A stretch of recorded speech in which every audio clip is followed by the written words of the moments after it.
Well, hi everybody. Welcome to Stratosphere Lounge. I'm your host, Bill Whittle, and here by popular demand is my wife, the beautiful Natasha, the birthday couple. Natasha's birthday on Friday, and mine was yesterday.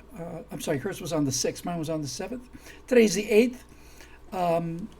Hi everybody. I finally able to drag her back. Her time is precious. We'll probably be able to do an hour tonight or so. My time, of course, is meaningless. I just stay here and yap and yap and yap. But lots of happy birthday comments and notes over there. And this should answer the question of, is Bill, do you know Bill Whittle? Yes. Is he a queer? He does look like a queer, and he's on television. But he is married, you see. It's my favorite. I just love it. I can't get enough of it. So tonight is the Ask Natasha show. And there's your camera right there, darling. Well, she's just reading the comments. Yeah. Look at all that. They're everywhere. So we had a great time last 2 nights. We just went down the road to Westlake Village, just about half an hour away. Here's a picture. See?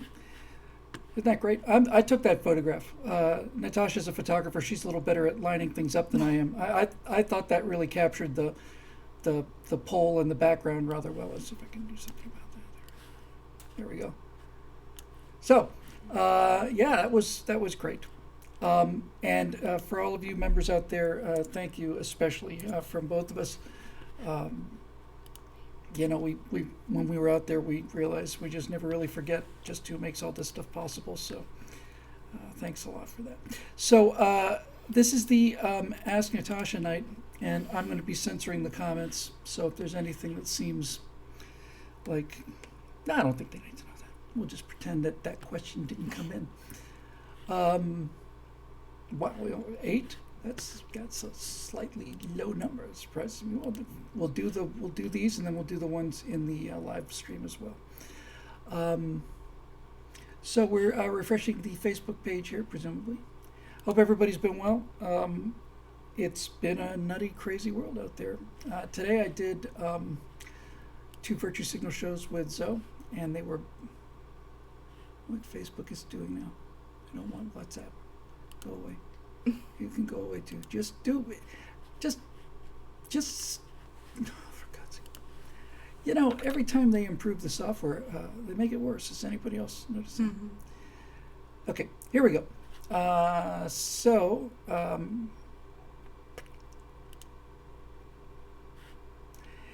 I'll just take them as they come here.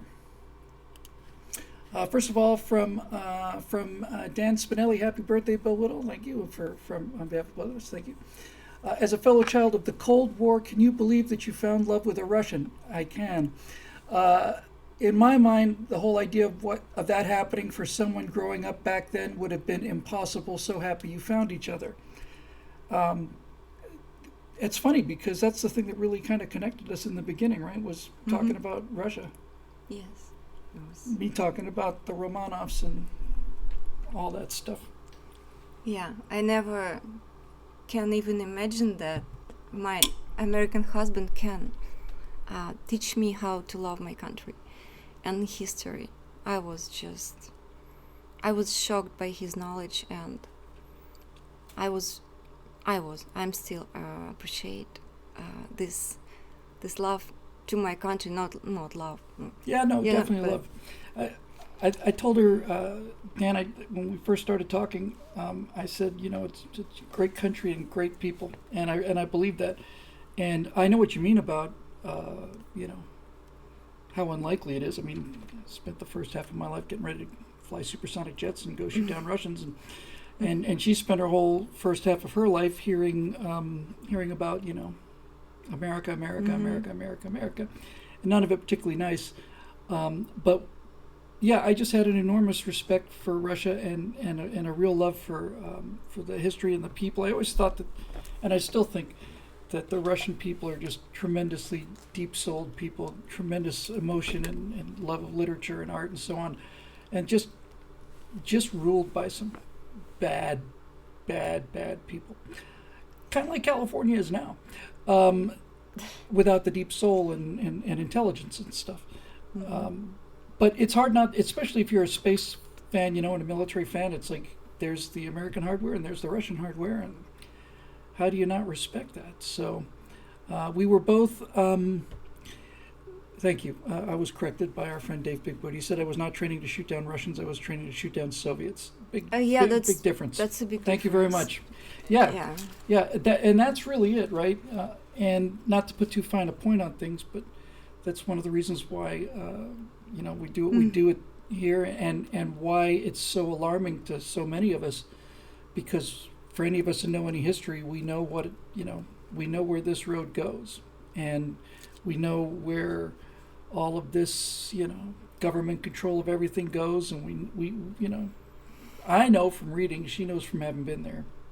And the thing you said, that reminded that I thought was most interesting was because you were very young when the Soviet Union fell, but you were in Pioneers. I was. Pioneers. Pioneers. And you told me that everybody had to hold the signs and say the slogans and applaud and everything, and nobody took it seriously, and everybody just thought it was a joke. At my time, no. Nobody, absolutely. We didn't believe to this anymore, but we have to pretend we do. And that's always just a plastic, it's not truth, and we understood that something wrong is going on, and but nobody knows what to do. So the system is a system, and you're just a small particle of this. So, but after, of course, the big truth came, but yeah, the big truth. Yeah, I don't see the truth still.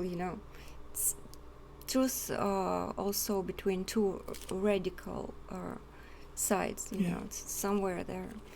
So. And you told me that that for a lot of the time the Soviets would loosen the controls just like at 3:00 in the morning on New Year's Eve, right? And you get a chance to see 2 or 3 American movies like in the middle of the night, just that one night. When I was in school, yes.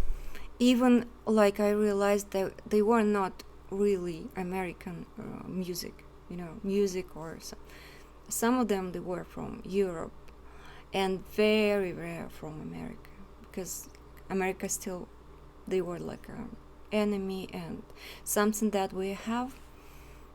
We don't want to have a future like that, but everybody see there the better future, much better future, and that was just a huge lie. And here's the thing, Dan. One of the movies that they let the Russian people watch relatively frequently compared to the rest of the stuff was Once Upon a Time in America. Probably because it shows America as just a nation of criminals and drunkards and all the rest of it. Mm. But Natasha had seen that movie several times. We watched it when we got here, and then a couple years ago we found ourselves in a relatively small group of people, including James Woods, and she completely wowed the crowd, and I had to grab James Woods and by the collar and take him outside in the hall and have a little talk with him. But it was kind of cool seeing him, because he's a really good guy. He's one of the smartest guys in Hollywood ever. Yeah, he's a great guy. It was a big honor to sit it was fun. Near to him at the table. Could I imagine it happened? No, of course not. But it was fun. We had a blast. Doing that. Mm-hmm. Okay, so anyway, the Cold War is over officially. Here we are, and couldn't be happier. I'll tell you from my end. I knew the big history, but it's like a lot of the little things that I didn't realize. And one of the things we did real early was watch a lot of Soviet movies. We watched a bunch of Soviet movies, and they were all comedies, and they were hilarious. And not only were they hilarious, they were just so human. They were just. I don't know how else to describe it, but if Americans had been able to see those movies, I think they would have had a different opinion of Russians during the Cold War, and I know that if Russians had had a chance to see more of America, the same is true too. I think we had our image of inside the Soviet Union wasn't exactly restricted, but it certainly was selective. And when we saw movies like, was it Peter, who changes profession? Piotr Vasilievich changes Who does? his profession. What's the name again? Piotr Vasilievich. Was it Ivan Vasilievich? Ivan Vasilievich. Ivan Vasilievich changes his profession. Ivan Vasilievich. Yes, that's another one of those words I'll never be able to pronounce.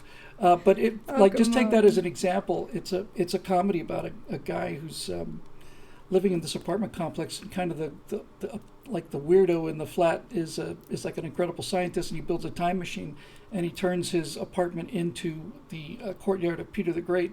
And this guy switches, who happens to look exactly like Peter the Great. So this guy goes back to not Peter the Great, Ivan the Terrible, goes back to the court of Ivan the Terrible. Ivan the Terrible comes to the present, and it's just bloody hilarious. And I just loved watching them, and it's time for us to watch them again, I think, because they were really, really cool. Really cool. Okay, let's see. Next one up. Here's our friend Dave Olson. Hello, Lieutenant Commander Melnikova Whittle. Hope you had wonderful birthdays, and I'd like to thank you for all the times you've let us borrow Bill these Thursday nights. I wish you would let them borrow me less, frankly, but that's the way it goes. Which Russian cuisine is your favorite, and which American cuisine is your favorite? What's your favorite Russian food, and what's your favorite American food? Mine Italian. Yeah. And American Mm-hmm. is Well, you like Italian food here, but of Russian food, what's your favorite Russian food? пельмени. Explain what that is. This is like ravioli, but Oh, the things that we have at our house all the time. they contains meat. Yeah. So I just love them. They just boil them and they're delicious. Yes, we used to make them before New Year, and I lived in Siberia, and we like whole family should do them with their hands, and make meat, on Grind this, it up. yeah, and put them on their balconies, So all the balconies of our building was full of pelmenis. So, and because it's cold, they become like stones, and you can use them very long time. There's Rick says he had bear in Palomini when he was in Yekaterinburg. bear. No, He said he had bear. he did Yeah, from Siberia. when he was in Yekaterinburg. Oh, I don't know if it's Never nice to ate bear. Mm-mm. No. You can eat bear here. I think you can. There's like parts of like up in the Midwest. There's like Mhm. buffalo burgers and bear burgers and alligator burgers and all the rest of it. When we first went to like our first was the first March 8th, wasn't it? When we went to what's the name of that place? Premier? Russian Armenian restaurant. Yeah, and Yes, and that was a bit of a shock. I mean, it's like a big traditional Russian dinner, and this was a Russian Armenian restaurant, but kind of the same thing because it was that way at Romanov's. It's like it's like a 4-hour opera or 5-hour opera. It's like here comes the first course, and they have these silver kind of like archways that sit on the table, so you can put dishes on top of them and dishes underneath them, and just this all Like of shelves, this stuff. yeah. Yeah, like shelves, exactly. We need a little more floor space to get all this food out there. And it just kept coming and coming and coming and coming and coming. And yeah, it's a real different flavor palette. To me, a lot of stuff tasted like tastes like a lot of vinegar to me, like a lot of pickled stuff. Pickled stuff. Yeah, we'll zoom in a little more there. Look at that. Hey. So I haven't been to Russia. We were going to go. I think we were thinking about going in middle or end of March of last year, and then something happened. Something happened. But that something is on its way out, and you can tell it just really bothers them. I'm just going to inject just 10 seconds of politics here. I saw a couple nights ago live. I was looking at a news feed, and then a tweet came up from the California Department of State, and it said, California announces that all COVID restrictions will be lifted on June 15th. And I thought, hooray, It's 5 months after the rest of the country, but still, finally, a date, June 15th. All COVID restrictions lifted. And then in the next sentence, it said, however, social distancing and masks will be mandatory and will remain so for the indefinite future, or until further notice, or some other princely kind of thing. You know, they will never give this up, ever, ever, ever. Anyway, so I'm hoping to get to Russia this year. I think we will, and that'll be my chance to try all the Russian food and see Moscow, which I've heard and seen video. It's just beautiful, especially compared to LA. And Sochi, where Natasha spent a lot of her life there on the Black Sea. So we'll see. I've heard such great things about it. Better be perfect, because if it's not, I'm just turning around. I'm coming home. And Bill is going to be hungry all the time. But we have McDonald's everywhere. Thank God, yeah, thank everywhere. God. So Before I met you, I went to Mexico once, to Cabo San Lucas, and I don't know what it was there, but the food just got worse and worse and worse. And I think I spent the last 3 days there living on Snickers bars. You know, it's like, oh my God. Oh yeah, it's horrible. But anyway, yeah. So Natasha likes Italian food. I was honored and privileged to have bought you your first lobster ever, and that was awfully good. That was very good. Yeah. So. So last night we ate at the at this. It's not even really a resort. It's just a really nice kind of a spa hotel down the road, and so you had the seafood spaghetti, right? Spaghetti al mare with like clams and everything else. And I'd ask for mayonnaise. Yeah, that's right. Ask for mayonnaise.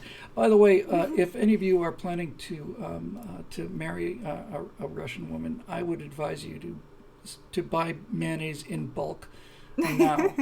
We have a truck that comes by every month, the kind of thing that they use to refill gas stations. Big silver truck comes by and it put this giant hose out and it goes into the ground, pump mayonnaise into our underground storage tank, and then Natasha just draws it out of the faucet. But boy, oh boy, oh boy, I've never seen mayonnaise put on so many things. And ranch is a kind of mayonnaise. It's a special kind of American. But imagine my childhood. I was like 5 years old. They stay in a big line, few hours outside on a freezing weather, to buy mayonnaise. And that was a big win. Soviet time, yes, because in that case, if you have a mayonnaise, you can make a New Year, like Christmas salads. New Year salads, yes, which is a Russian way to prepare this. Olivier, for example. Mm-hmm. It needs mayonnaise. Mm-hmm. And I could eat mayonnaise just with butter. With butter. No, with the bread. Mm-hmm. And that was a big thing. So still maybe that's why. It's hard to appreciate some of these things, and it's not all one way. There's a lot of things that she takes for granted that I was just amazed by. But I remember when you told me that when you were very little, sometimes you eat like an orange for Christmas or something, for New Year's. Yeah, as a gift. But that was a privilege for the city we lived in, because it's a Novosibirsk academic city, and very good products go there, and just the simple cities like big Novosibirsk and the other cities, people don't have a meat. They have to go to our market to buy meat, and but we had a. And someone would give you an orange for a New Year's present. I remember. Yeah, I remember thinking, why don't you just there. reach out the window and just grab one? Because Florida and California, they're everywhere. We have a lemon tree in the back of the house that we're renting, and it's still kind of amazing to just walk out there and look, lemons. Just like it's just citrus was everywhere. What was I going to say about this? Oh, so Natasha mentioned Novosibirsk. So she was born in Novosibirsk, which is in Siberia, which I think means New Siberia, but grew up in a like a smaller area just off to the side of that called Academic City, which was like a research center. And so nothing but scientists and mathematicians and kind of better quality of stuff than some stuff. You want to tell them what your dad did? My dad was a criminalist. He was a policeman. And policeman, yeah. He finished the high school, Moscow. High school for... Yeah, like criminal... Yeah. What's the word? Criminology. Mm-hmm. He had the big laboratory with all the stuff, like photography and many things. And many things he invented. So now there, in that building, it's a museum of his work. Oh, wow. Mm-hmm. Yeah. So he was a very smart guy. A tall guy, and played basketball. Right? Mm-hmm. He was in a league, Siberian League, for basketball teams. So he was successful in that. And as a criminologist, he was largely a forensic photographer, right? And so you've been around cameras since you were born. I raised there, but I never thought I will do the same thing, because my mom and my father, they divorced when I was 7, and I never saw him for a long time until I become maybe 40, and that time he came to see me to Moscow when I have my laboratory. In your big photography business and lots of clients. At that time, I did Our Stars and book covers, magazine covers and stuff. Not just books too. You know, for the journalists and travelers. He must have been very proud. He was amazed. He was proud to tears. So that was a good time to please him.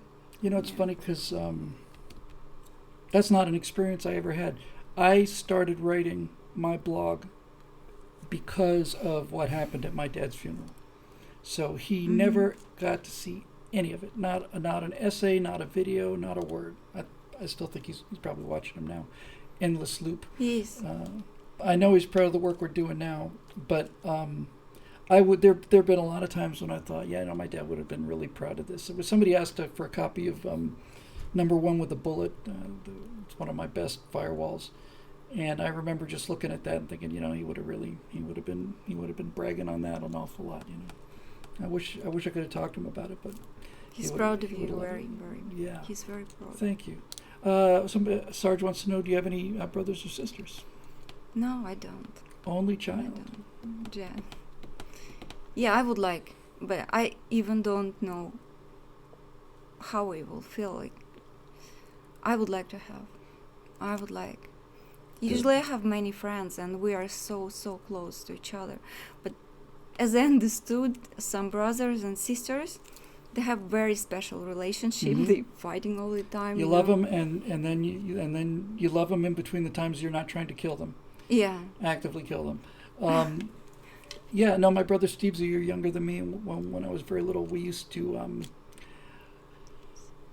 just go everywhere together. And then I have a younger brother, Evan, Steve is 1 year younger than me. Evan's about 4 years younger than me, and I have a sister, Melanie, who's 6 years younger than me. And I can't imagine not having brothers and sisters growing up. Just everything is just kind of a circus. I don't know how my mom did it. I don't know how she got 4 of us on an airplane, and I don't know even how it's possible. Yeah. Yeah, but that's something. I had a chance to talk to my stepdaughter last night, who wished us a happy birthday, and she's absolutely amazing. A photographer just like her mom. They look like sisters. I know that's like a bad joke, but it's really true.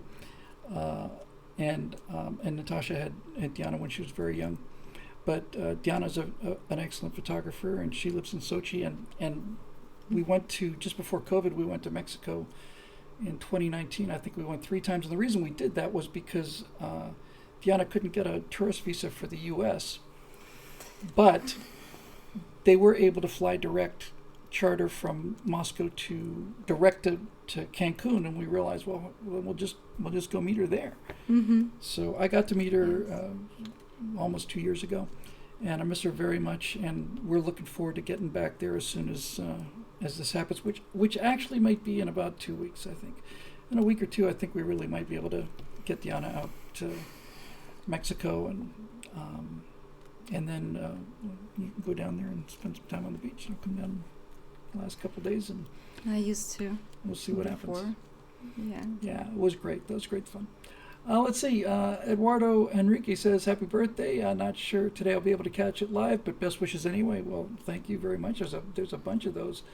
Angela Childress, happy and blessed birthday, and hope you're all still celebrating beautiful couple. Well, half of us are a beautiful couple. And in the live comment, somebody says, "Are you going to do Stratosphere Lounge from Russia?" I am. My goal is to do a Stratosphere Lounge show at 6 p.m. Pacific time, which should probably be dark. I want to do it from Red Square. I just think that would be the bomb. Just the absolute bomb, you know? That would be really nice. Good evening. Welcome to Stratosphere Lounge. I'm Bill Whittle here outside of Lenin's tomb, as usual. And, I would be doing an awful lot of segments from Russia. There's an awful lot of my education about Russia after meeting and then marrying Natasha. You know, I thought I had a pretty good idea of what modern Russia was like, but even when we met 5 years ago, I was easily 10 or 15 years behind the times, you know. I'd say, I started to get Mercedes there and stuff. Wow, look at that, it's coming along. And then she shows me pictures and videos, and it's just like non-stop Maseratis, and just, you know, it's just big money and so much of Moscow. Yeah. That whole section, that brand new section, you know. And I have to tell you, living in a city that is not known for its civic diligence here in Los Angeles, seeing the photos and the videos of Moscow on New Year's, I mean, it's astonishing how beautiful it is. They just put lights over pretty much the entire city. It's like Las Vegas. Yeah, like Las Vegas, except with some class and some elegance. Come on. But I'm looking forward to that very much, and I expect we will be there this year. Definitely expect we'll be there this year. So that's really it for the comment section. Mostly just happy birthday wishes. I'm a little surprised about that actually, but we'll talk to the live comment stream now, which I kind of like doing anyway. I'm always reading this thing. I'll say something and then poof, off we go. Yeah. So Natasha's birthday is April 6th. Mine is April 7th. And by the way, I might have mentioned this once before. This blew my mind, I have to tell you. Really, genuinely did.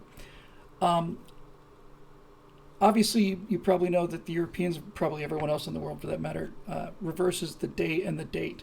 So my birthday would be 4/7/59. But in Europe and in Russia, it would be 7/4/59. And 7/4 in America is the 4th of July. My birthday is the mirror image of the 4th of July. It's only one date that's the reverse of the 4th of July, and that's April 7th. And when I realized that, I just blew my mind that 4/7 and 7/4. If I wrote to somebody in Europe and said my birthday was 4/7/59, they'd say, "You're born on the 4th of July." I kind of am, I guess. So that would be pretty cool. So we got a bunch of people everywhere here. John Pershing says I'm reaching. I'm saying no. I'm just terribly proud of it. That's all. So we got a bunch of people are talking about Easter and stuff, and we're just sitting here having ourselves a good time. Practically John Adams, exactly. Anybody else in the comment section? Anything they wanted to know? Now's your chance. I was expecting to see all kinds of questions that would be turning my hair grayer than it is already. I don't want to make sure to miss any here. No, mostly just kind considerations and stuff.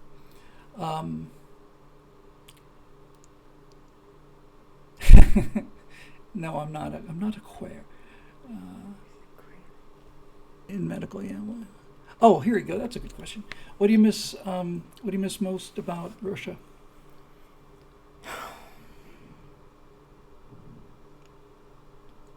I don't think about it. Oh, wow.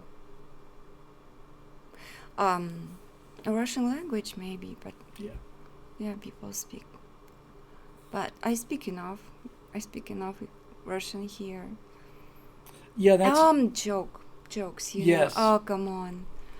I love it. I love to do the jokes and laugh, and when my friends do it. Here, I can understand simple jokes. And I heard about it when people lived in America. They usually say what you will see the difference between humor, and you will not be able to understand it. I said, me? That's not possible. But that's true because your jokes sometimes based on your um, um, like shared experiences and stuff, kind of common things. yeah, movies Yeah. and culture, and something very, very thing that I don't get, and the same thing, the backwards. So, yeah, that's the jokes I miss. Dave Big Booty says that crocodile's going to be crapping metals for a year. Oh, yes. Do you want to tell him the joke since I just gave him the punchline? I can probably remember it. Yeah, you do. This time you do because I did it before. Yeah. So there's Brezhnev, Leonid Brezhnev was known for his love of metals, and I did a couple of these jokes in the Cold War section on how things were starting to loosen up in the 70s and 80s, and Brezhnev really, really loved his metals, and one of the jokes I liked the most about that was Brezhnev comes to a meeting of the Politburo. Comes to a meeting of the Politburo, and for once he walks into the room and he doesn't have any medals on his jacket at all, and everybody's completely freaked out, and they come up to him and say, "Comrade Brezhnev, what happened to your medals?" And he looks down and goes, "I left them on my pajamas." So the joke about the crocodiles is Brezhnev is going to visit Egypt, and kind of make allies with the Egyptians, and he's got a little extra time, so they're driving along the bank of the Nile, and Brezhnev says, "The River Nile, it's the most famous river in the world. There's so much history here. I'm going to get out and I'm going to look. I'm going to put my feet in the River Nile." And these two KGB agents who are driving him are like completely panicked. "Yes, sir. I don't know if that's going to be safe. I'm president. Pull over. I'm going into." So the young guy says, "Sir, there could be crocodiles in there." "I know what I'm doing." So he walks down to the edge of the river and takes off his shoes and starts walking out and getting his ankles there. And the older KGB guy in the car is just smoking a cigarette and looking out the window. And the younger guy says, "Comrade, what happens? What will happen if a crocodile should eat Comrade Brezhnev?" And then the older guy says, "Well, one thing can be sure of, he'll be crapping metals for a month."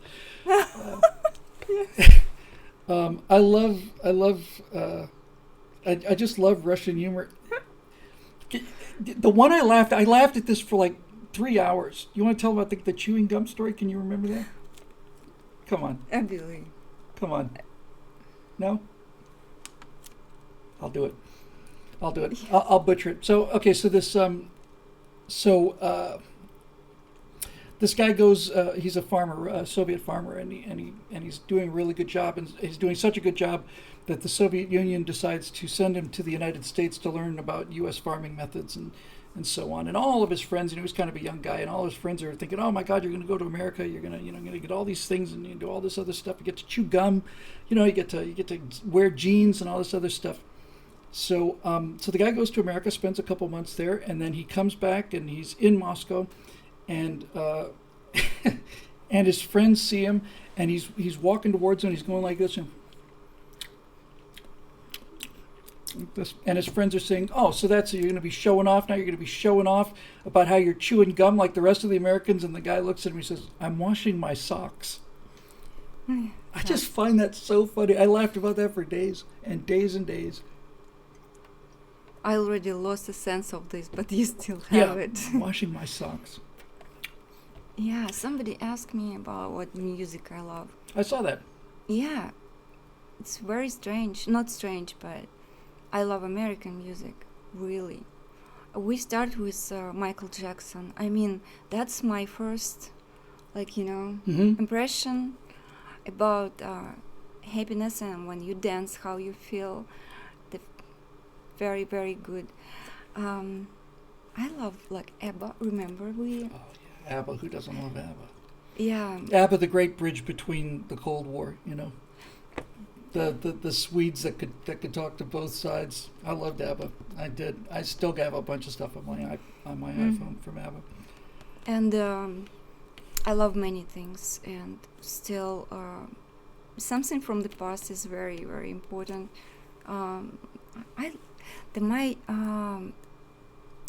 My song that I love, California. Hotel California. That's still, when I hear it, I have a goose skin because I'm in California, and just like, oh come on, that's can't be truth, and there's whole lives through this. There have been a couple times when we've been because we're talking about her speaking Russian, here, and I, from the beginning, I knew it was really important she have a bunch of Russian friends as much as possible and get a chance to speak her own language, because she's really, she's a smart aleck in Russian. She's just quick. And in English, she has to translate and all this stuff. So she's had Russian-speaking friends since she's been here, and we have quite a few of them still over at the house. There's a reason I brought all this up. What were we just talking about? Talking about Russian language. I cannot remember. I'm losing my mind. Sing for us, baby. I'll just to cover for the dead air. What was I going to say? Oh, well, it'll come back to me. One of the things that I saw that somebody asked earlier was, what is it about America that drives you crazy, that that you just really can't stand, or that surprised you? I already know the answer, and I've talked about it before, so don't be afraid of speaking honestly. The roads, some of the quality of the roads. I know this country can afford good roads and garbage, and the homeless, and I feel bad about it. I don't know what it's possible to do for them. There's stands everywhere. We don't have homeless. I don't know where are they in Russia, but we don't have it really. And when I see all of this, it turns to like just the trash on the side of the roads in LA, and it's gotten much worse in the last 5 or 6 years. This has never been a clean town, but I mean, I didn't realize how much trash, and I'm not saying it's just LA, but when we go down to Orange County, it's like you cross that line, it's like, oh, this place is run by Republicans, because everything's clean and it's just not there. But in LA County and in the city of LA, every single overpass, there's a chicken wire fence, and it is piled this high on one side with just trash. And I remember talking to you about this and saying, we think about, Russia, or Soviet Russia, communist country, socialist country, and they take so much in taxes and stuff. And then we started talking about it. We said, they're taking half of what I make on and off, pretty near, and we're not getting anything for it. And you said, well, at least in Russia, where they take all these taxes, you get education's paid for, and medical's paid for, right, and apartments are paid for, and the roads are in great shape. We pay 50% of what we make now in taxes on and off here, at least in California, and we get garbage, nothing. We need some Russian banditos to come in and Oregon, get this thing straightened out. You pay them once, and then everything looks good. But yeah, I didn't realize how dirty this city is until I met Natasha, and that was a painful thing to see. When somebody tells you that the 405 freeway is much worse condition than roads in Istanbul or Cairo, you think, oh, America, or Los Angeles, no, it's fallen apart. And we did a show on infrastructure, a right angle show, just this last couple days ago. I remember what it was that I forgot, by the way, and that is that we've gone out to Russian nightclubs a couple times, several times, I guess. Yeah. And on virtually every one of those nights, after I've had a number of vodka shots, later in the evening, because they're playing Russian dance music the whole night, and then somewhere around 2 o'clock in the morning, they put on Hotel California, and I just feel like this burning pride. I practically cry, it's like, oh, okay, here we go. This is, And just that first guitar notes, and it's just like, all right, I know why I'm here. It's it's great. This is a great question. Have I learned any Russian yet? And the answer is no. I thought I'd be a fluent Russian speaker after the first year, but I don't speak a word of Russian, and I'll tell you why. Because this person will not let me get past the pronunciation. I just want to get the words down and mangle them. But every time I try to learn a word, it's like, no, it's not. It's like, it's like, no, no, try again.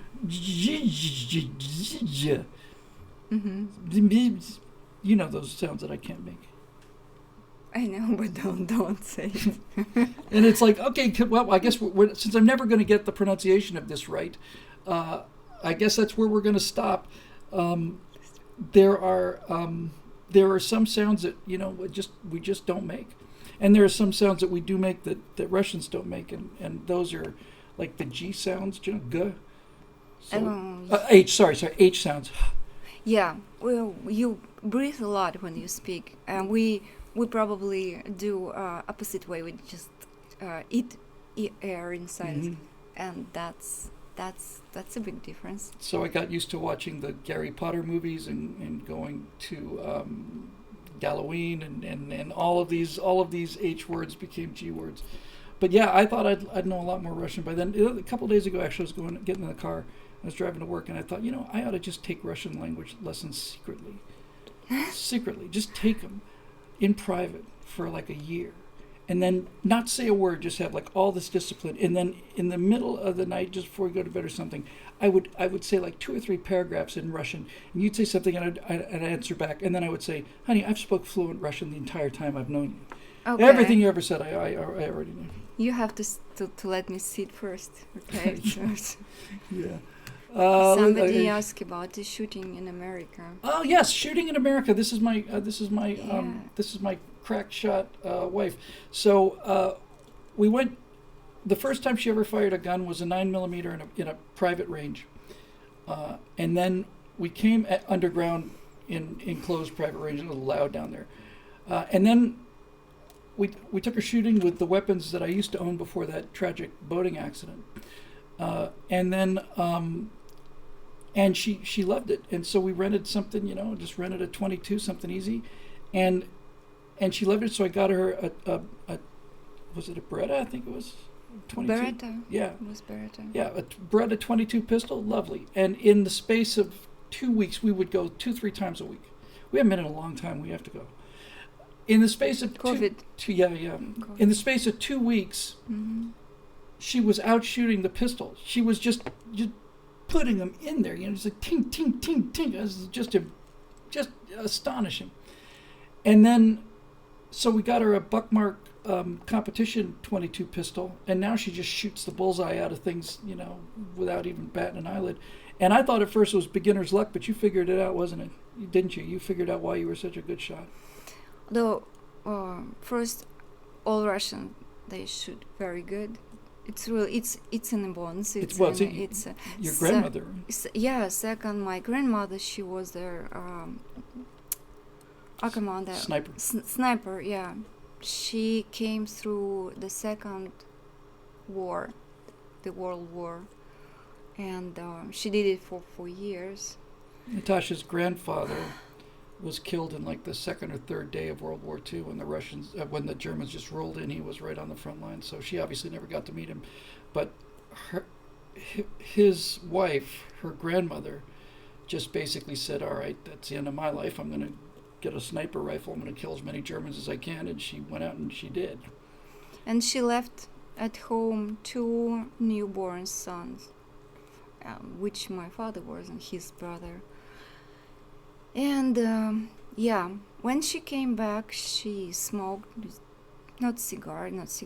There was the papyrus. It's very, very like tobacco, mm-hmm. but very strong tobacco. Yeah, just in the paper. Yeah. So she did it like for the rest of her life. She lived till 90. Her grandmother, not her mother. Somebody's just asking. Yep, Yeah. yep. And there were a lot of Russian snipers. As a matter of fact, give me 1 second here, Gangbrews, because I haven't shown you this, and I meant to, and I forgot to. I saw this picture, and I saved it. This is all new, happening in real time. Ladies and gentlemen, I saw this picture, and I thought I'd show it to you, because it's a picture of Russian women snipers during the war, and I know there were a bunch of them. It wasn't there were like a lot of them. But I thought there's a very thin chance that one of these might be your grandmother. It's about as likely as, hey, you're from New York? Yeah, you know Tony? He's from New York. Recognize anybody in there? You can use my cheaters if you want. I don't. Okay.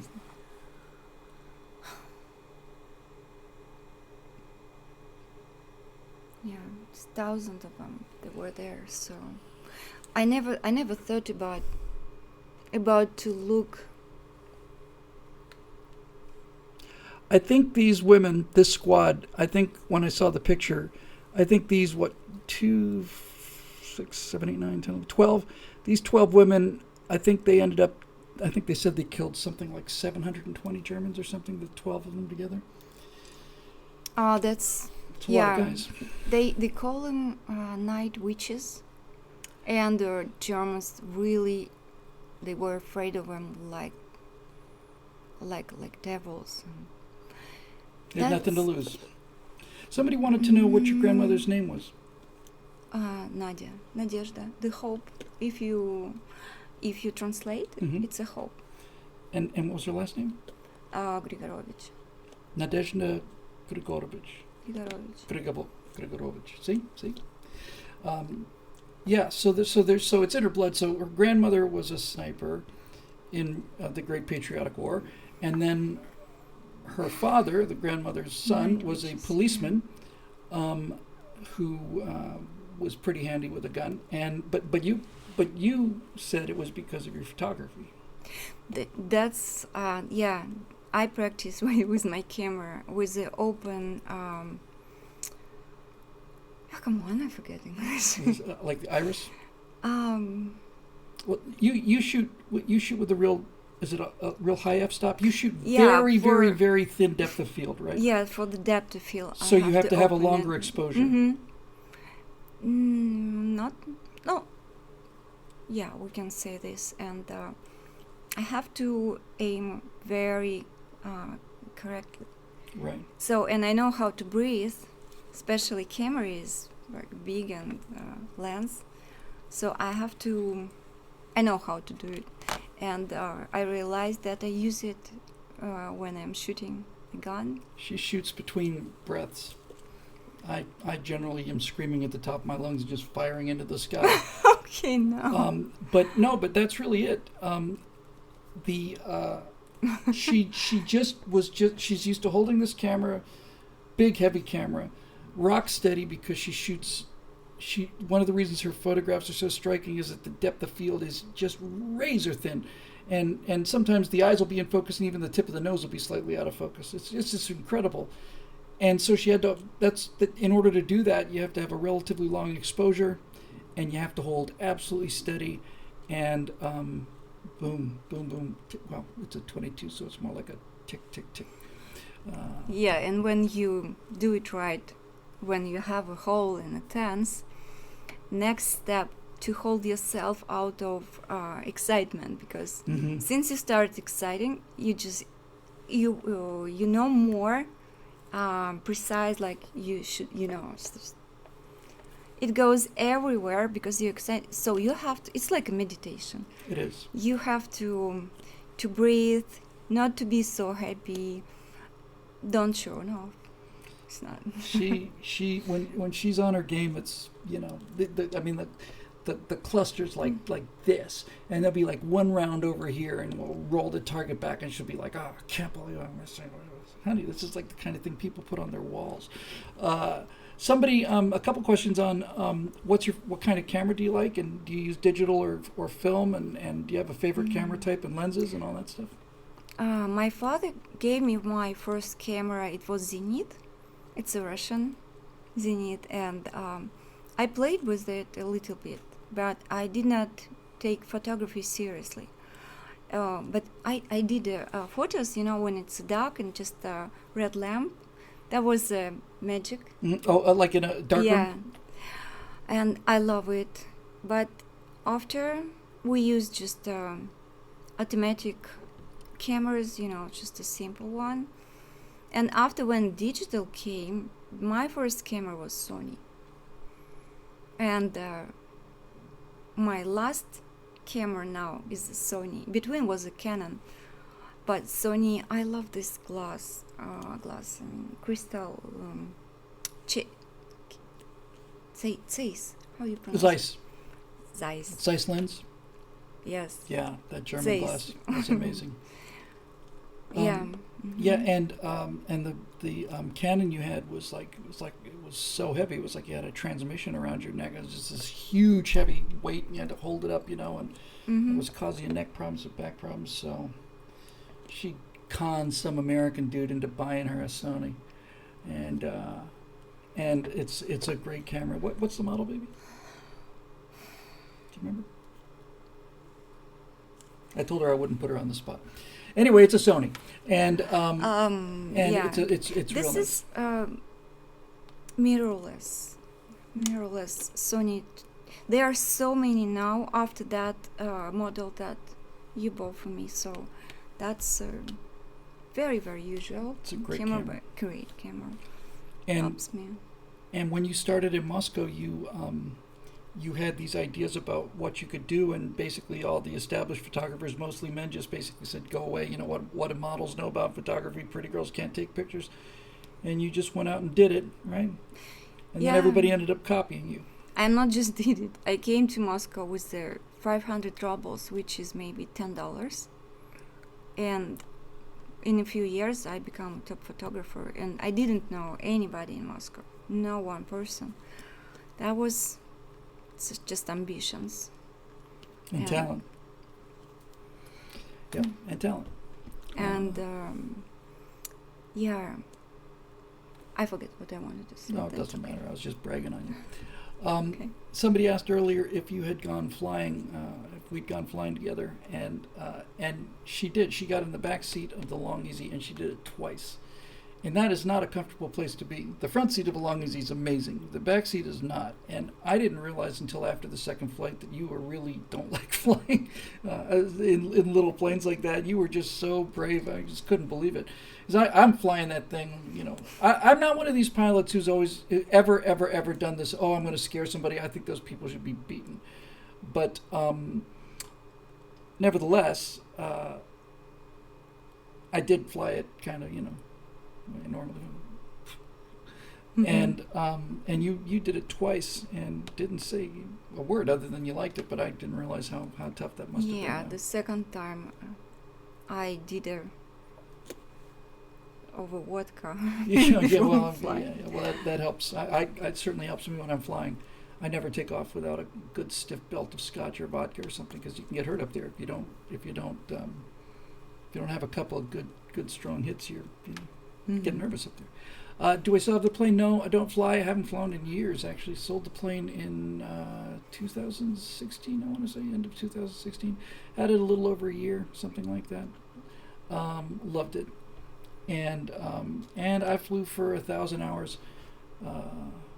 And the thing about LA is, for most of the year, it's really hot out there, and there's not a cloud in the sky. And that may sound nice, and it is, I guess, if you like nice weather. But when you're flying, and it's just this gigantic blue bowl, and there's no relief from the heat. You're under this glass bubble, and there's no sense of speed. There's no sense of altitude. Flying through clouds and around clouds is absolute blast. And for 6-7 months out of the year out here, it's just like boom. And you can't go west, because the next thing is Hawaii, and I didn't really particularly want to do that, although I bet you the Long Easy had the range if I wanted to. So you can go north up to up to Santa Barbara area. You can go kind of northeast to Mojave Desert. You can go east. I've been as far as Tucson, and south down to San Diego. But once you've done those routes, it's really pretty much it. So, it's not really able to. I just guess in 1,000 hours I saw everything I needed to see within a 2,000 mile radius, and I think it was a lot of fun. And there's Merlin says there's a Long Easy in Flight Simulator 2020, so I'm going to have to get that because that does look absolutely amazing. So somebody. When I say somebody, I'm afraid to pronounce the name wrong. Mm-hmm. You're probably the best Russian success story. You are an inspirational. I don't know if we can say about the metro. Oh my God! Yes, please do. This is one of the first. This is one of the first things that I heard from my wife ever, and it's what made me realize that I had a really special person here. This is an amazing story. It's a true story. Yeah. I just came to Moscow. That was 2004, and I tried to find myself in Moscow as a professional, as a photographer, and I was looking for magazine to work with, to play, even place to live. And there was a very beautiful evening, the still sunset, and I came from a big metro station, and I walk to another metro station, and it was a smaller, but there were like a beautiful place to be, and it's like a statues there, a little park outside. Yeah, and there are many places to eat, and there are benches to sit. I took a seat and looked around because I never been there before, and I didn't do anything like that before, just to spend time sitting somewhere. But it was the sun. That was a beautiful, and just in front of me was a mall. Mm-hmm. I just take it. Glass, second of 3 levels mall. Here was the place where the old guy sitting in a small box, Mm-hmm. letting cars inside. A guard, yeah. Yeah. And like a little gate to the mall. Mm-hmm. So I look around, and it was so beautiful. I didn't want to go to place I lived, because I lived with people and watch for their children, just to stay in Moscow and try to be successful. And that was my day off, and I tried to enjoy it for 100%. But there was time for me to go, and I went inside the metro and So down these stairs, right? Escalators. Okay. I came down, and there is a train came, and I thought, I don't want to go.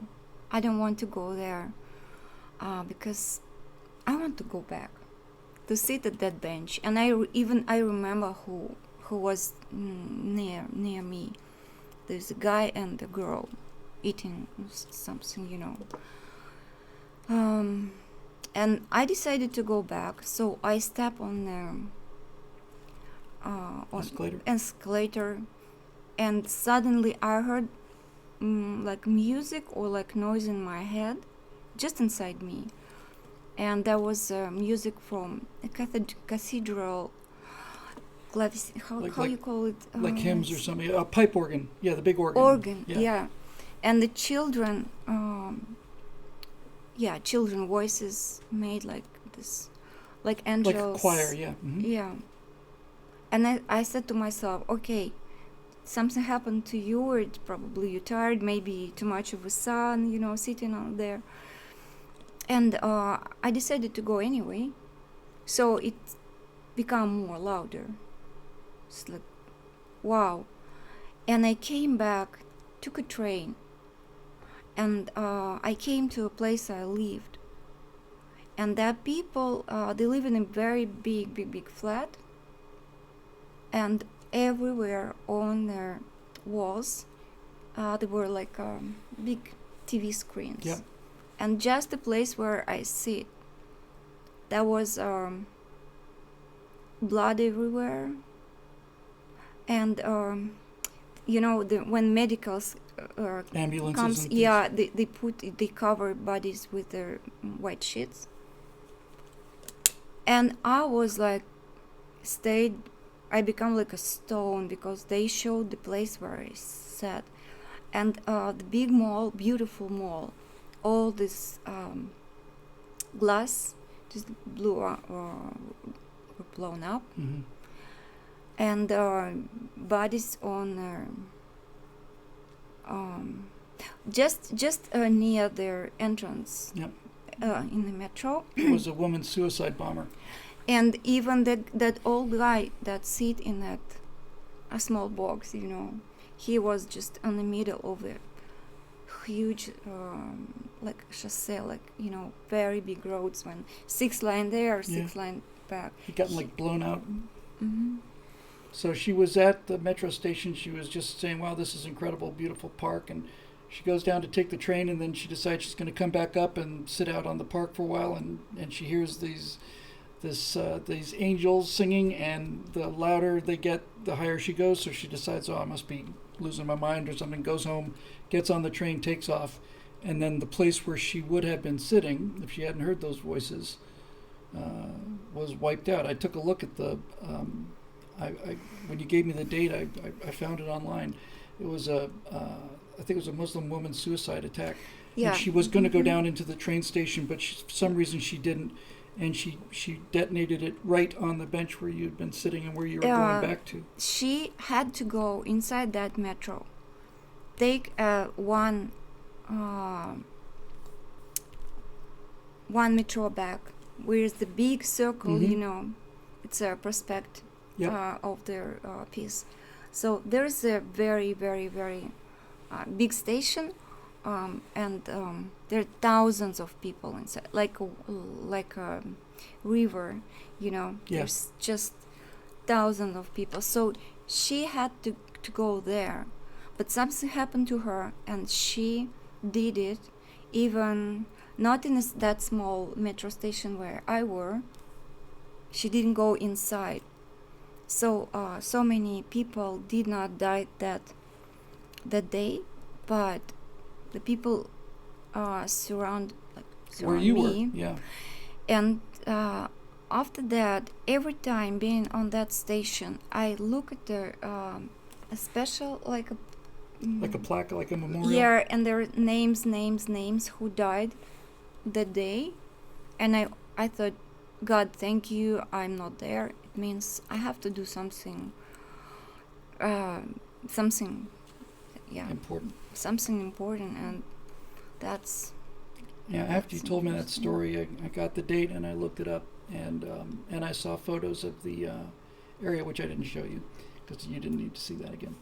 But no, it's exactly right. And she'd just been there, and she was heading right back up, and I don't know what to tell you, but she told me that, and I remember thinking, okay, well, this kind of person I think is probably special, and good to have around. So yeah, just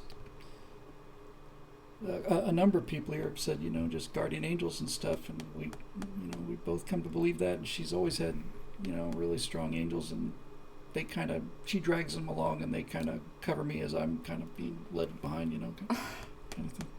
But yeah. So it's just lots and lots and lots of stories like that, just amazing coincidences and things like that. The birthdays lining up and again and again and again, and it's the best thing ever happened to me. So we thought we would do a little show to thank you all for the kind birthday wishes, and so we did. And we will be back to our political stuff next Thursday. Mm-hmm. But we were both out at this little resort thing, and we were thinking we really needed to say something, say hi. CP Tomes has asked this question 9 times. Has she seen the best movie ever made, The Adventures of Buckaroo Banzai Across the Eighth Dimension? I tried to show it to her, and we got as far as the warm-up to the turning on of the oscillation overthruster. In other words, about 3 minutes in. And at that point, she said, I don't think so. So she has not seen it. She bailed on it. I have hope. I have a hope that we can work on you. Somebody wrote something in Russian. That's it. Dave Big Booty. He do it. What does it say? We love you, Natasha. Oh. It's in Russian, and he did it before. I saw it, and I feel very special when I see this. Thank you so much. I also wanted to say that we did not see all the questions. Yeah, so if we missed you. Yeah, and I feel so special, and I feel like it's a very good team, very good family here every week, and that's unbelievable. I should mention that. I should have mentioned that in the beginning. This is only the second show she's done, but Natasha watches all of them. Pretty much every single Stratosphere Lounge, either here or mostly at home. She just has it on. It's kind of like this droning sound in the background, like the washing machine. But she watches the show, and every time I come home, she's always telling me about things that people have said in the comment section live. And did you see this? And did you notice that? And I said, I absolutely did. Yeah.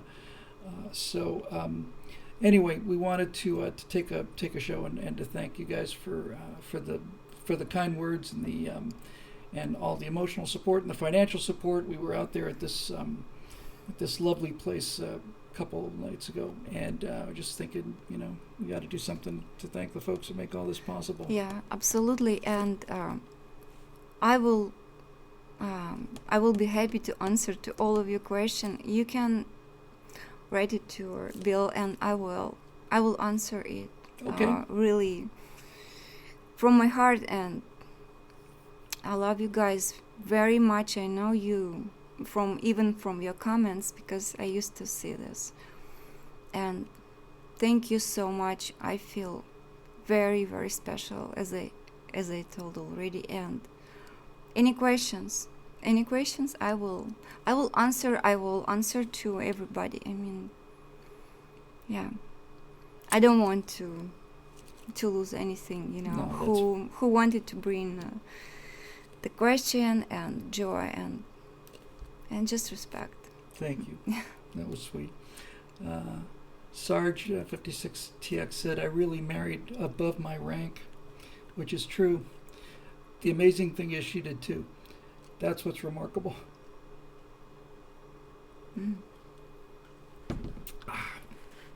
All right, guys. Well, thank you very much. We'll be back to the news of the world and